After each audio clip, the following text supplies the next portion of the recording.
할렐루야. 사랑과 은혜가 충만하신 하나님, 은혜와 사랑에 감사합니다. 주님께서 지난 아버지 3일간도 지켜주시고 이 시간 또한 수요 예배로 하나님 앞에 영광 돌릴 수 있도록 은혜 내려주신 하나님 감사합니다. 우리의 모든 지은 죄악들은 이 시간 예수 그리스도의 십자가의 보혈의 피로 깨끗하게 씻어주신 줄 믿습니다. 오직 진리의 영이신 성령 하나님께서 이 시간 운행하여 주시고 각 사람 심령 가운데 역사하여 주시옵소서. 이 시간 또한 마태복음 말씀을 통하여서 우리에게 친히 말씀하여 주시고 성령 하나님께서 각 사람 가운데 깨닫는 지혜를 허락하여 주시옵소서. 부족한 종의 모든 허물들은 십자가 뒤에 감춰 주시고 오직 이 시간 예수 그리스도만 증거되게 도와주시옵소서. 모든 걸 주님께 맡깁니다. 감사하며 거룩하신 예수 그리스도의 이름으로 기도합니다. 아멘. 할렐루야. 아멘. 네, 오늘은 진정한 화평을 위한 검이라는 제목으로 하나님의 말씀을 전하도록 하겠습니다. 34절 말씀 같이 다시 읽어보겠습니다. 34절 시작. 내가 세상에 화평을 주러 온 줄로 생각하지 말라. 화평이 아니요 검을 주러 왔노라. 아멘. 네. 이상합니다. 예수님은 화평의 왕이신 줄로 믿습니다. 예수님은 화평의 왕이신데 그런데 오늘 말씀 34절 말씀에는 화평을 주러 온 것이 아니다라고 예수님께서 말씀하시고 오히려 검을 주러 왔다라고 그렇게 말씀을 하시는 거예요. 그런데 우리가 여기서 주목해야 될 단어가 무엇이냐면 바로 세상에라는 단어입니다. 세상에 화평을 주러 온 것이 아니다 라고 예수님은 말씀하신 줄로 믿습니다. 왜냐하면은 예수님께서는 화평의 왕이신데 이 땅의 화평을 원하지가 않습니다.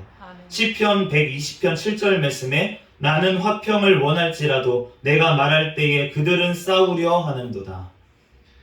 이 다윗의 시인데 예수님께서 이 다윗의 이 시를 통해서 예수님도 똑같이 말씀을 하시는 거예요. 우리에게 나는 화평을 원하는데 내가 말할 때에 그들은 싸우려 한다. 예수님이 이 땅에 오셔서 죄를 선포하십니다. 이 땅이 죄로 물들어서 지금 썩어가고 있다. 이 땅은 잘못됐다. 예수님께서 너네는 지금 마음속에 죄를 품고 있다. 예수님이 말씀을 해주시니까 그 사람들의 양심이 찔리니까 그 예수님을 오히려 죽이려고 하는 그러한 일들이 벌어졌다는 것입니다. 예수님은 화평을 이루기 위해서 이 땅에 오셨는데 사람들은 싸우려고 죽이려고 예수님께 달려들었다는 것입니다. 예수 그리스도께서는 이 세상에 거짓 화평을 제거하시고 진정한 화평을 위해서 오신 줄로 믿습니다. 그러므로 예수님께서는 마태복음 1장 21절처럼 그 이름이 무슨 뜻이냐면 그가 자기 백성을 그들의 죄에서 구원할 자다. 그들의 죄에서 구원하시기 위해서 예수님께서는 이 땅에 오시는 거지 이 땅에 죄가 가득한 이 세상이 화평하기를 원하셔서 오신 게 아닌 줄로 믿습니다. 이 죄악된 세상 가운데서 예수님께서는 검을 가지고 이 땅에 오셔가지고 우리의 모든 말씀으로 우리의 심령과 골수를 찔러 쪼개셔서 우리의 죄를 드러내시고 회개하게 하기 위해서 예수님께서는 오신 줄로 믿습니다. 그러므로 우리가 이 예수님의 말씀을 통해서 우리는 깨져야 되고 부서져야 되고 우리의 심령이 우리의 죄가 모두 다 드러나는 게 바로 은혜인 줄로 믿습니다. 그러므로 우리가 예수님께서는 그걸 드러나게 하셔서 우리가 회개하게 하심으로 무엇을 하기를 원하시면 우리를 죄 가운데서 꺼집어내서 구원하시기를 원하신다는 거예요. 우리가 회개가 없으면 구원이 없습니다. 예수님께서 오시기 전에 세례 요한을 통해서 뭐라고 선포하셨습니까? 회개하라, 천국이 가까이 왔느니라. 예수님도 공생애를 시작하실 때 처음으로 말씀하신 말씀이 무엇이냐면 회개하라, 천국이 가까이 왔느니라. 회개해야지만 천국이 오는 줄로 믿습니다. 회개해야지만 예수님의 말씀이 그부터 내 삶 속에서 살아 역사하시는 거예요. 그런데 회개하지 않으면 그러면은 하나님의 말씀이 내 속에서 역사하실 수가 없다는 것입니다. 그러므로 예수님께서는 이 땅에 우리에게 살리시기 위한 검을 주러 오신 줄로 믿습니다. 그 말씀의 검을 통해서 우리를 살리신 줄로 믿습니다. 35절과 36절 말씀 같이 읽겠습니다. 시작. 내가 온 것은 사람이 그 아버지와 딸이 어머니와 며느리가 시어머니와 불화하게 하려 함이니 사람의 원수가 자기 집안 식구리라.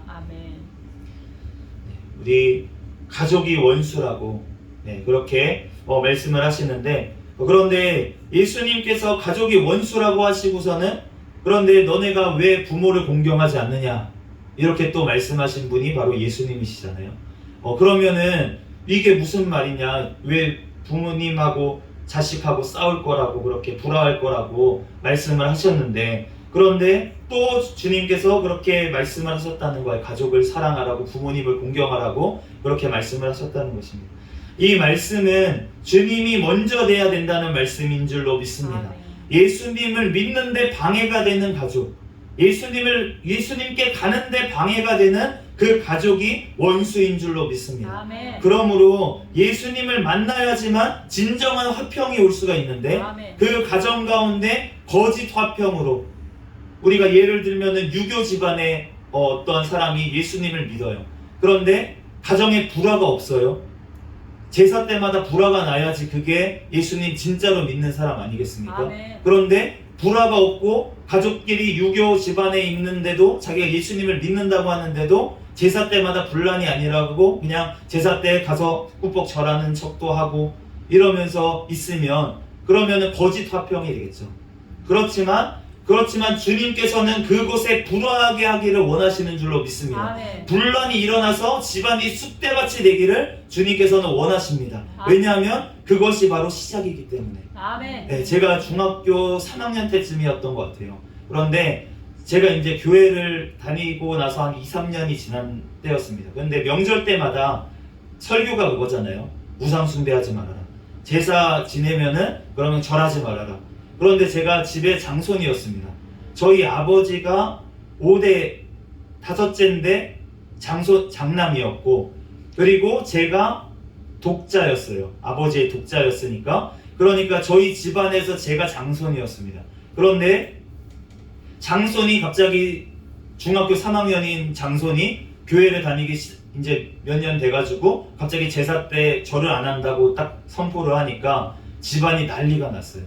막내 고모는 막 웁니다. 울면서 어떻게 너가 그럴 수가 있냐고, 막내 고모가 저를 되게 예뻐하셨거든요.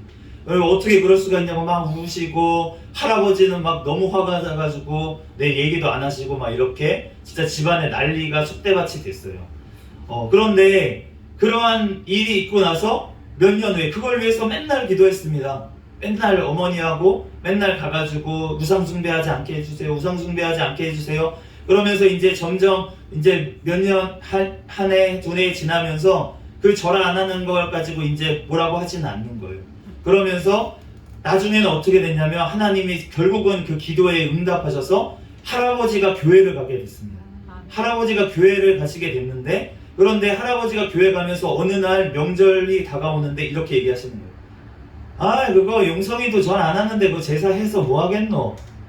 네, 경상도 분이었거든요. 근데 이렇게 얘기하시면서, 그러면서 그때부터 우리 집에서 이제 우상 숭배 제사를 안 지내게 하나님께서 역사를 하셨습니다. 그런데 그렇게 검으로 일시적인 화평이 깨어졌어요. 가정에 정말 불화가 일어나고 막 고모 친척부터 막 난리가 다 난 그런 상황이 됐는데, 그런데 그것을 통해서 하나님께서 역사하신 줄로 믿습니다. 아멘. 검을 주셔서 우리 가정을 수술해 내신 줄로 믿습니다. 아멘. 그러면서 그 할아버지가 결국은 나중에 구원을 받고, 그렇게 임종 때 정말 천사 같은 얼굴로 그렇게 천국으로 인도되는 것을 이제 어머니가 보고, 그렇게 우리 가정이, 그렇게 아버지, 완악하던 아버지도 이제 교회를 나가시고, 모든 가정이 그렇게 변화되는 역사를 하나님께서 이루신 줄로 믿습니다. 아멘. 그러므로 우리가 하나님께서 가정을 버리라고 하신 게 아니라는 거예요. 아멘. 가족을 버리라고 이 말씀을 주신 게 아니고, 가족보다 예수 그리스도가 먼저라고 말씀하신 줄로 믿습니다. 아멘. 하나님의 말씀이 먼저라고 아멘. 그렇게 말씀하신 줄로 믿습니다. 아멘. 그러므로 우리가 이 말씀을 문자적으로 적용해서 내가 하나님이 교회 일 한다면서 가정을 다 내팽개치고, 이게 아니라는 거예요. 우리가 37절 말씀을 한번 다시 읽어보겠습니다. 37절 시작. 아버지나 어머니를 나보다 더 사랑하는 자는 내게 합당하지 아니하고 아들이나 딸을 나보다 더 사랑하는 자도 내게 합당하지 아니하며. 아멘. 예수님께서 뭐라고 하십니까? 아버지나 어머니를 사랑하는 자가 합당하지 않다라고 얘기하신 게 아니고 나보다 더 사랑하는 자가 합당하지 않다라고 말씀을 하십니다. 부모님을 사랑하는 것은 하나님께서 원하시는 줄 믿습니다. 자녀를 사랑하는 것은 당연한 거예요. 자녀를 사랑해야 될 줄 믿습니다. 그런데 주님께서 원하시는 것은 무엇이냐면 예수님을 가장 먼저 사랑하고 그리고 나서 그 사랑으로 예수님께 그 받은 사랑으로 가족을 사랑하기를 원하시는 줄로 믿습니다. 너가 하는 게 아니라는 거예요. 사랑도. 너의 사랑으로 하면 우리가 사람의 사랑으로 해봤자 얼마나 만큼의 사랑이 되겠습니까? 그런데 예수님의 그 사랑은 어떠한 사랑입니까? 우리의 육신만, 그 부모, 자식의 육신만을 위한 사랑이 아니라 그 영혼을 살리는 사랑인 줄로 믿습니다. 아멘. 예수님의 사랑은 영원한 생명을 주는 사랑인 줄로 믿습니다. 아멘. 그러므로 우리가 예수님께서는 그러한 사랑을 하기를 원하는 거지 그냥 육체적으로 그냥 잘해주는 그러한 사랑을 하기를 원하지 않으신다는 아멘. 거예요. 그러므로 예수님을 믿고 나서 정말 그 영혼이 안타까워서 그 영혼의 구원을 위해서 무르짓고 정말 그 영혼을 위해서 그렇게 애쓰는 것, 그것을 주님께서는 원하시는 줄로 믿습니다. 아멘. 그러므로 예수님을 더 사랑하라는 거예요. 아멘. 내가 먼저 구원을 받아야 되지 않겠습니까? 아멘. 그래야지 가족이 구원. 우리가 사도 바울을 통해서 하신 말씀이 무엇입니까? 주 예수를 믿으라. 그리하면 너와 내 집이 구원을 얻으리라. 너와 내 집이 구원을 얻겠다. 아멘. 그 간수한 사람이 그 자리에서 회개하고 어떻게 해야지 구원을 받겠냐고 그렇게 물어봤을 때 주 예수를 믿으라. 그리하면 너와 내 집이 구원을 아멘. 얻으리라. 아멘. 너만이 아니라 가족들이 다 구원을 얻겠다고 주님께서 사도 바울을 통해서 약속하신 줄로 믿습니다. 아멘. 그러므로 우리가 가정이 모두 다 주님께서는 구원받기를 너무나도 원하신다는 아멘. 거예요. 그러므로 우리가 주님 앞에 주님을 가장 먼저 사랑하고 그 우리를 너무나도 사랑하시는 그 예수 그리스도의 사랑으로 우리가 가족을 사랑하는 데까지 나아가는 저와 여러분이 되시기를 예수 그리스도의 이름으로 축복합니다. 아멘. 디모데전서 5장 8절에 누구든지 자기 친족 특히 자기 가족을 돌보지 아니하면 믿음을 배반한 자요 불신자보다 더 악한 자니라. 아멘. 주님께서 사도 바울을 통해서 디모데전서에 지금 자기 가족을 돌보지 않으면 믿음을 배반한 자고 불신자보다도 악한 자다. 아멘. 그렇게 말씀을 하셨어요. 그러니까 우리가 가족을 사랑하지 말아야 되는 게 아닌 줄로 믿습니다. 아멘. 우리는 진정으로 가족을 사랑해야 됩니다. 아멘. 진정으로 그 영혼을 위해서 울부짖고 그 영혼을 위해서 우리가 수고하고 우리가 나아가야 될 줄로 믿습니다. 아멘. 38절 말씀 같이 읽어보겠습니다. 시작. 또 자기 십자가를 지고 나를 따르지 않는 자도 내게 합당하지 아니하니라. 이 십자가를 지고 너무나도 유명한 구절인데 그런데 우리가 이 십자가라는 게 굉장히 많은 분들이 많은 해석을 합니다. 우리가 39절 뒤에를 보면은 목숨에 대한 얘기가 나오니까 이 십자가라는 게 죽을 각오까지 해야겠다. 그렇게 우리가 해석할 수도 있습니다. 그리고 여러 가지 다른데 이제 자기를 부인하고 자기 십자가를 지고 따라와야 된다. 공간복음의 다른 구절에 그렇게 나와 있기 때문에 자기를 부인하는 것, 자기의 자아를 죽이고 정말 예수 그리스도께만 말씀에만 순종하는 것, 그것이 바로 십자가를 또한 지는 것인 줄로 믿습니다. 그런데 오늘 본문 말씀에 맥락에 이어서 우리가 37절에 이어서 지금 38절이 나와 있는데 37절에 뭐라고 말씀하셨습니까? 아버지나 어머니를 나보다 더 사랑하는 자도 합당하지 아니하고 아들이나 딸을 나보다 더 사랑하는 자도 내게 합당하지 아니하다. 그런데 또 자기 십자가를 지고 나를 따르지 않는 자도 내게 합당하지 아니하다. 네, 이 말씀을 이어서 보면 지금 가족을 나보다 더 사랑하면 안 된다 라고 하는 구절을 너무 확대 해석하면 아까 전에처럼 가족을 그럼 버려야 되는 거구나. 예수님을 따르려면 가족을 무조건 다 내팽겨치고 그 다음에 예수님만 따라야 되는구나 라고 생각하는 사람이 있을까봐 주님께서 이 말씀을 주신 것처럼 저는 보입니다. 그래서 38절에 뭐라고 하십니까? 또 자기 십자가를 지고 나를 따르지 않는 자도 내게 합당하지 아니하니라. 이 믿지 않는 가족들을 함께 데리고 가는 것이 얼마나 십자가 같은 길이겠습니까? 정말 지기 싫은 짐입니다. 예수님 오히려 예수님 한 사람만 나 혼자 그냥 나가가지고 집 나가서 나 혼자 나가서 정말 믿지 않는 가족들하고 떨어져서 정말 예수님만 바라보면서 그렇게 따라가는 게 오히려 더 쉬울 수도 있어요. 정말 믿지 않는 가족 틈바구니 속에서 정말 그 신앙을 지킨다는 것이 얼마나 큰 십자가를 지는 일인지 모릅니다. 우리가 그것을 경험해 본 자만이 그거를 알 수가 있을 거예요. 그러니까 우리가 37절에 이어서 생각하면 자기 십자가가 가족일 수도 있다는 것입니다.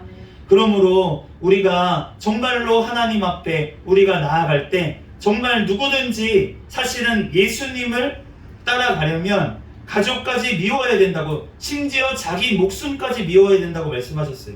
누가복음 14장 26절에서 27절의 세 번역으로 보면 누구든지 내게 오는 사람은 자기 아버지나 어머니나 아내나 자식이나 형제나 자매뿐만 아니라 심지어 자기 목숨까지도 미워하지 않으면 내 제자가 될 수 없다. 누구든지 자기 십자가를 지고 나를 따라오지 않으면 내 제자가 될 수 없다. 예수님께서 누가복음에 이렇게 말씀을 하셨는데, 그런데 제자들이 어땠습니까? 수제자 베드로가 어땠습니까? 자기 목숨까지 미워하고 따라간다고 생각을 했습니다. 자기 목숨까지 내놓고 예수님을 따라간다고 생각을 했어요. 그래서 예수님께서 지금 누가복음 14장 26절 27절에 우리가 모든 것을 버리고 주님을 따랐습니다 라고 한 베드로의 그 대답에 이 말씀을 주신 거예요. 그러니까 우리가 모든 것을 버리고 주님을 따랐습니다. 그러면은 너네가 나를 잘 따라왔으니까 그러면은 너네 그 박해를 겸하여 받고 그러면서 100배나 돌려주겠다. 이 말씀이 예수님이 말씀하신 말씀이에요. 그런데 베드로가 그 말씀을 고백을 하고 예수님께 그렇게 핍박을 겸하여 받겠지만 가족을 너네가 다 돌려받을 것이다 라고 그렇게 말을 들었는데도 불구하고 예수님을 따라가면서 예수님을 3번이나 부인을 했습니다. 예수님께서 십자가를 지실 때. 그런데 부활하신 예수님께서 만나주신 후에 베드로가 자기를 부인하고 이제는 자기 십자가를 지고 나아가게 된 것을 우리가 알 수가 있습니다. 그러면서 베드로가 어떠한 십자가를 또 지게 됐냐면 예수님을 자기가 3번 부인한 자라는 십자가를 베드로가 지게 됐어요. 우리가 십자가를 보면은 요한복음 19장 19절에 보면 십자가 위에 죄패가 달려 있습니다. 요한복음 19장 19절에 빌라도가 패를 써서 십자가 위에 붙이니 나사렛 예수 유대인의 왕이라 기록되었더라. 십자가 위에는 그 죄수의 죄패가 붙어 있게 되어 있었어요. 그런데 예수님의 죄패는 무엇이었습니까? 나사렛 예수 유대인의 왕이라. 유대인의 왕인 게 예수님의 죄였어요. 우리의 왕이신 게 예수님의 죄였습니다. 우리의 죄를 대신 지시고 예수님께서 십자가를 지신 줄로 믿습니다. 그런데 그러면은 우리의 죄패는 무엇이냐는 거예요. 베드로의 죄패는 무엇이었습니까? 자기 스승인 예수 그리스도를 3번이나 부인했다 라는 게 베드로의 십자가에 붙어있는 죄패였어요. 그래서 그 베드로가 그 형제들을 굳게 하라고 하신 예수님의 명령에 순종하면서 나아갈 때 이 설교할 때마다 가는 곳 교회들마다 갈 때마다 베드로가 무슨 설교를 했겠습니까? 내가 닭 울기 전에 예수님을 3번 부인했던 죄인입니다. 그런데 그러한 내가 그 닭이 울고 나서 얼마나 나가서 통곡을 하고 울었는지 모르겠습니다. 그리고 나서도 나는 다시 물고기 잡으러 갔어요. 내가 사명 감당하려고 했던 게 아니었습니다. 그런데 예수님께서 나에게 찾아오셨습니다. 3번이나 나에게 찾아오셔서 또 한 번은 저에게 3번이나 물어보셨습니다. 네가 나를 사랑하느냐? 네가 나를 사랑하느냐? 네가 나를 사랑하느냐? 3번이나 나에게 물으셔서 내가 아무 대답도 하지 못했습니다. 3번째 물음에는 내가 대답하지 못했어요. 그런데 예수님께서는 그렇게 나를 사랑하시면서 주님께서 내가 형제들을 굳게 세우게 될 것이라고, 이제부터는 너가 젊은 시절에는 네가 원하는 대로 다니고 네가 원하는 대로 행동을 했지만 이제부터는 네가 가기 싫은 곳에 내가 보낼 것이고 너가 하기 싫은 행동을 내가 하게 할 거라고 예수님께서 그렇게 말씀하신 대로 제가 지금 그렇게 사역을 하고 있습니다. 라면서 설교를 하면서 자기의 죄패를 붙이고 자기의 십자가를 지고 그렇게 사역을 감당한 줄로 믿습니다. 우리의 죄패가 있을 것입니다. 나의 죄패는 무엇입니까? 내가 정말 주님 앞에 그 지금껏 살면서 가장 큰 죄패, 그 죄패를 우리는 주님 앞에 먼저 해결돼야 될 줄 믿습니다. 우리가 죄패를 붙이기 위해서는 십자가에 못 박아야 되는 거예요. 내 죄. 내 죄가 십자가에 못 박혀야지만 그 십자가의 죄패가 우리가 드러내놓고 얘기할 수가 있는 것입니다. 베드로가 그 예수님의 부인했던 것에 상처에 묶여서 그대로 있었다면 그 설교 때 그러한 얘기를 절대 할 수 없었을 거예요.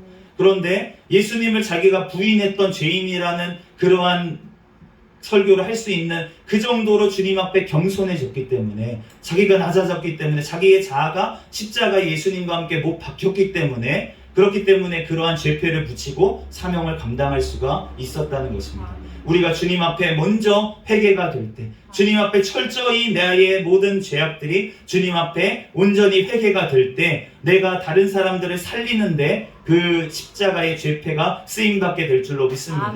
나와 동일한 죄를 지었던 그 사람에게 나도 그러한 동일한 죄를 지었던 죄인입니다. 그런데 예수님께서 나를 구원하셨습니다. 당신도 구원하실 수 있습니다. 라고 얘기하는 데까지 우리의 삶을 주님께서는 이끌어 가시기를 원하시는 줄로 믿습니다. 주님 앞에 그렇게 되는 것이 우리가 정말로 이것과 같다고 말씀을 하십니다. 39절 말씀 같이 읽어보겠습니다. 시작. 자기 목숨을 얻는 자는 잃을 것이요 나를 위하여 자기 목숨을 잃는 자는 얻으리라. 아멘.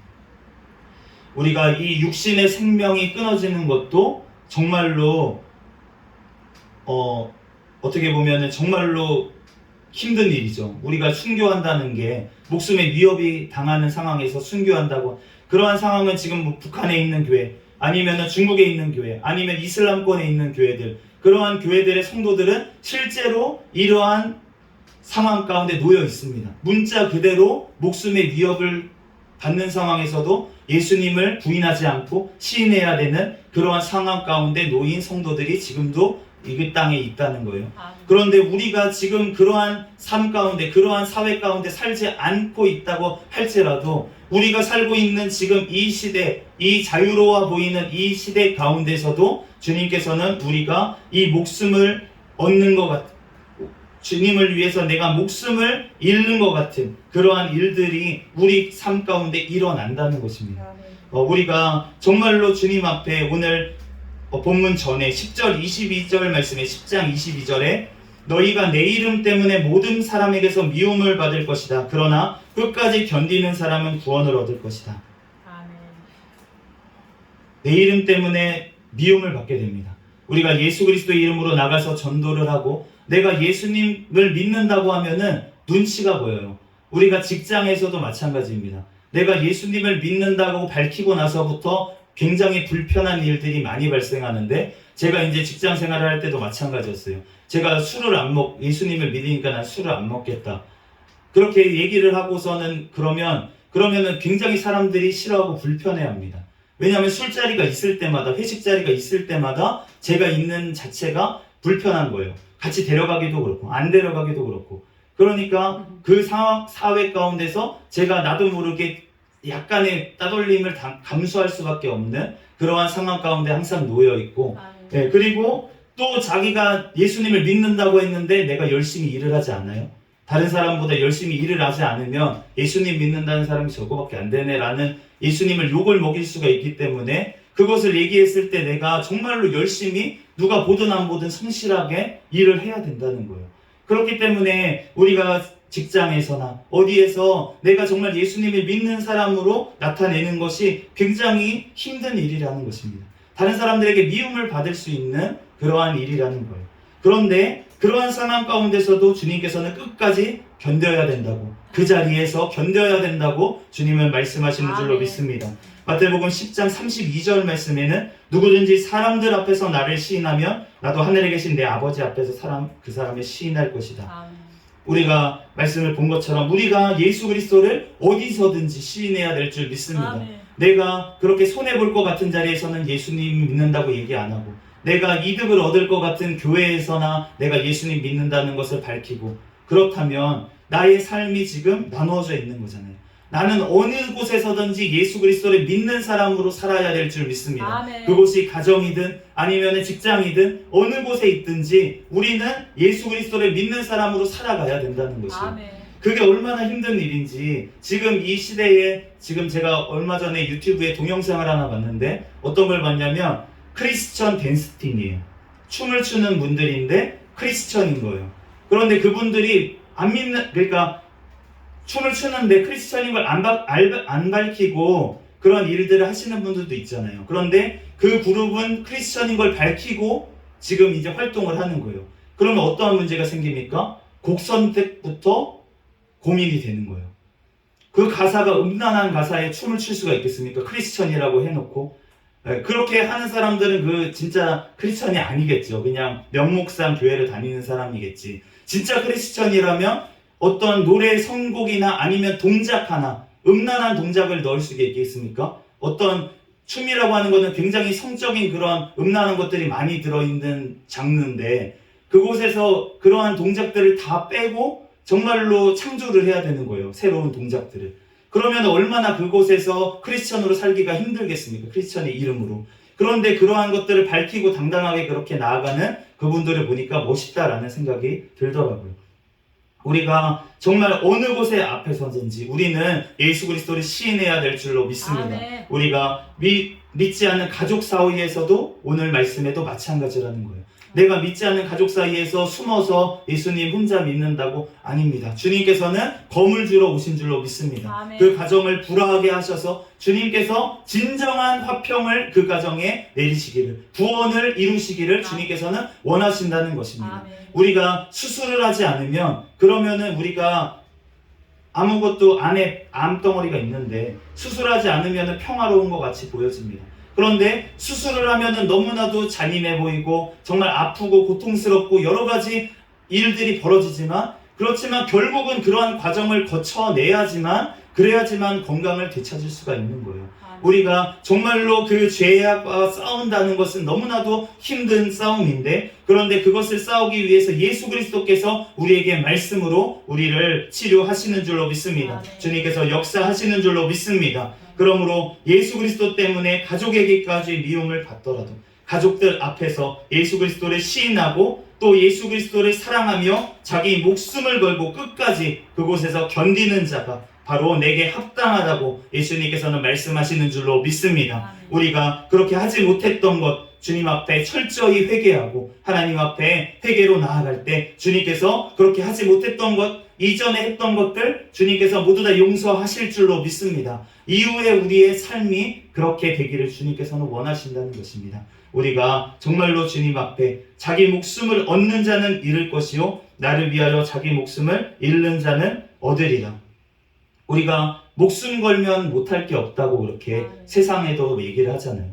우리가 정말로 예수 그리스도에게 목숨을 걸면 그러면은 얼마나 수지받는 일입니까? 예수님은 영원한 생명을 우리에게 주시는 줄로 믿습니다. 우리가 이 짧은 생에 사는 것, 우리의 목숨을 버리면 그렇다고 우리의 목숨을 바로 걷어가시는 분도 아니에요.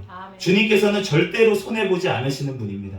우리를 지금까지 이 지금의 믿음의 수준에까지 주님께서 만들기 위해서 얼마나 지금까지 참아오시고 인내하시고 고생하시고 하셨는데 우리가 목숨을 그냥 걷어가겠어요? 우리의 사명이 끝나지 않으면 크리스천은 절대로 죽음이 없는 줄로 믿습니다. 우리의 사명이 끝나는 날이 바로 죽음의 날이라는 거예요. 그렇기 때문에 우리가 주님 앞에서 정말로 우리의 목숨을 모두 다 우리에게 주신, 영원한 생명을 주신 그 예수 그리스도 앞에 우리의 모든 목숨까지 주님 앞에 올려드릴 수 있는 저와 여러분이 되시기를 예수 그리스도의 이름으로 축복합니다. 우리가 그러한 수준이 아직 못 될지라도 주님 앞에 기도하고 있으면 주님께서 언젠가 우리를 그런 자리에, 그러한 믿음의 수준을 우리에게 허락하실 줄로 믿습니다. 그러므로 우리들 주님 앞에 정말로 지금까지 우리의 모든 죄악들을 온전히 회개하고 하나님 앞에 이제부로부터는 정말로 주님께 모든 걸 맡기고 나아가는 저와 여러분이 되시기를 예수 그리스도의 이름으로 축복합니다.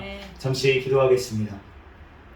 할렐루야. 사랑과 은혜가 충만하신 하나님, 은혜와 사랑에 감사합니다. 하나님, 우리를 위해서 주여 목숨을 십자가에서 내어주신 그 예수 그리스도의 사랑의 은과 은혜에 감사합니다. 하나님, 우리들 그 사랑에 감사한다고 하면서 하나님, 나는 주님께서 주신 작은 십자가도 지지 못했던 지난 삶을 주여 용서하여 주시옵소서. 하나님, 우리의 모든 죄악들을 주여 아버지 하나님 용서하여 주시고, 이제부터는 아버지 베드로가 예수 그리스도를 3번 부인했던 아버지 죄인이라는 죄표를 붙이고 나아갔던 것처럼 지난날의 나의 죄를 주님 앞에 고백하고 하나님, 주님 앞에 온전히 아버지 회개함으로 아버지 하나님 모든 상처가 치유받고 하나님 앞에 아버지 이후로부터 아버지 다른 양을 하나님께서 주신 양들을 먹일 수 있는 자리에 우리를 사용하여 주시옵소서. 아멘. 성령 하나님께서 우리를 인도하시고 또한 2024년도 하나님께서 놀랍도록 역사하실 줄 믿습니다. 감사하며 거룩하신 예수 그리스도의 이름으로 기도합니다.